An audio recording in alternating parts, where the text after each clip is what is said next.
Well, আপনি যদি একজন টিউশন টিচার হয়ে থাকেন এবং আপনি চান আপনার শিক্ষার্থী আপনাকে অনেক বছর পরও মনে রাখুক, এবং আপনি যদি এমন একজন সন্তানের বাবা মা হয়ে থাকেন যিনি চান আপনার সন্তানের ফিউচার আরো বেশি ব্রাইটার হোক, তাহলে চলেন আজকে আপনাদেরকে একটা কাজ শেখাই দেই। দেখুন, বর্তমানে ইংরেজিটা কতটা ইম্পর্টেন্ট সেটা আমরা সবাই জানি। পদে পদে ইংরেজি লাগে। আহ, ইংরেজিতে অনেক নলেজ রিসোর্স আছে, সো ইংরেজিটা খুবই ইম্পর্টেন্ট। এখন আপনি যেটা করতে পারেন সেটা হচ্ছে প্রতিদিন আপনার এই সন্তান ছোট থাকতেই প্রতিদিন তাকে ছোট ছোট করে কিছু ভোকাবুলারি মুখস্থ করাতে পারেন।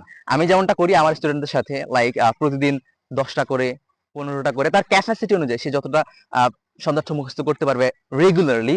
আপনার বাদ বাকি যত পড়াশোনা আছে সেগুলো তো চলবেই, পড়াশোনার ফাঁকে পড়াশোনার শেষে 10টা শব্দার্থ আপনি লিখে দিলেন। আহ, সবচেয়ে গুরুত্বপূর্ণ বা ইংরেজি যে ইম্পর্টেন্ট শব্দগুলো আছে সেগুলো থেকে আপনি যদি প্রতিদিন এভাবে 10টা করে শব্দার্থ তাকে মুখস্থ করান, আফটার 1 ইয়ার বা কিছুদিন পর দেখবেন যে তার কাছে অনেক বড় একটা রিসোর্স হয়ে গেছে, মানে ইংরেজির সে বড় একটা জিনিস পেরে গেছে।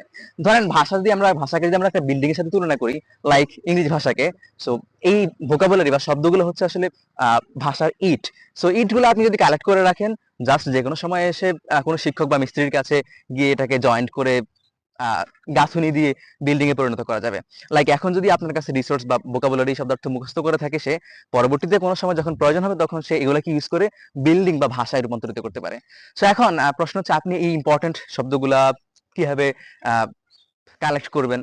সো এটার জন্য আমি একটা কাজ করে রাখছি আমার বোকাবিজি বইটাতে, যেখানে প্রায় 3000 3,500 শব্দ অ্যাড করা আছে সবচেয়ে গুরুত্বপূর্ণ।